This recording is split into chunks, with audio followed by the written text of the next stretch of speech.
سوا قمر کا ایک بیان کہ جی آپ کراچی میں رہائش اختیار کرنا پسند کریں، کچھ اس طرح کی بات کی گئی پوڈ کاسٹ میں ان سے. ان کا استغفر اللہ کہنا کچھ کراچی کے عوام کو، کچھ صحافیوں کو، کچھ آرٹسٹس کو اور کچھ انفلوئنشل پرسنالٹیز کو اچھا نہیں لگا.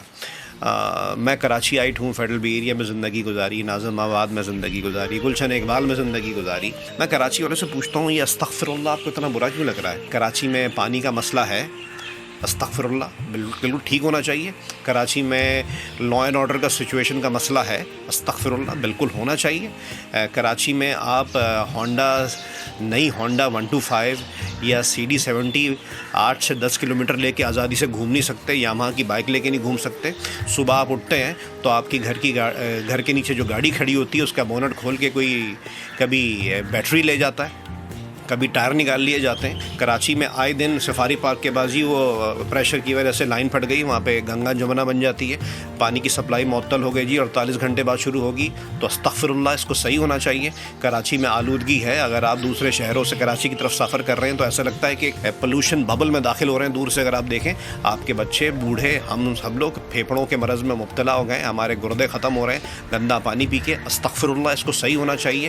کراچی میں دہشت گردی ہے، استغفر اللہ اس کو صحیح ہونا چاہیے. کراچی میں نفرت ہے لسانی بنیادوں پر، اس کی سیاست کراچی کی سیاست ہی اسی بات پر ہے، ڈیولپمنٹ کی بنیاد پر نہیں ہے. تو سندھی میں مہاجر، تو پٹھان میں مہاجر، تو پنجابی میں مہاجر، تیرا گھر میں جلاؤں، تیرے ساتھ برا میں یہ کروں، اس کے بارے میں اسی بنیاد پر سیاست ہوتی رہی. تو استغفر اللہ اس کو ڈیولپمنٹ کی بنیاد پر ہونا چاہیے تھا، نہ کہ زبان کی بنیاد پر یا کسی اور بنیاد پر. مذہبی دہشت گردی رہی ہے کراچی میں، تو کیا اس کا ادراک ہم لوگوں کو نہیں ہونا چاہیے؟ اور اگر کوئی نہیں رہنا چاہتا اور کہہ رہا ہے استغفر اللہ تو اس نے کیا غلط کہہ دیا؟ آپ کے کپڑے میلے اور آپ کو کوئی کہہ رہا ہے کہ بھائی نہا دھو کر آ جاؤ، کپڑے میلے ہیں، تو آپ کہو کہ نہیں جی آپ نے ایسا کیوں کہہ دیا؟ ایک ٹائم تھا کراچی میں لوگ پنجاب سے، خیبر پختونخوا سے روزی روٹی کمانے آتے تھے. اب آپ یقین کیجئے کوئی مزدور بھی اب کراچی آنے کو راضی نہیں ہوتا، بلکہ کراچی والے اب دوسرے شہروں میں جا رہے ہیں. اسکولنگ دیکھ لیں آپ، ہسپتالوں کا نظام کبھی دیکھا آپ نے؟ پرائیویٹ اسکول میں، پرائیویٹ ہاسپٹلز میں بچی کو جی غلط انجیکشن لگا دیا، پیسے بھی بھرے.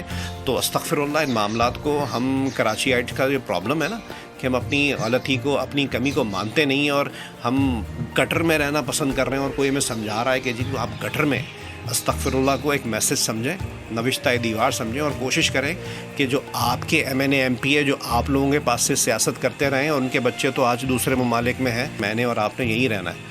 تو وہ جب خطاب کرتے ہیں اور آپ کو دوبارہ جمع ہونے کا کہتے ہیں تو ان کو بولیے کہ استغفر اللہ 30-35 سال ہو گئے، اب تو بس کر دو، کچھ تو اس شہر کو بھی دے دو.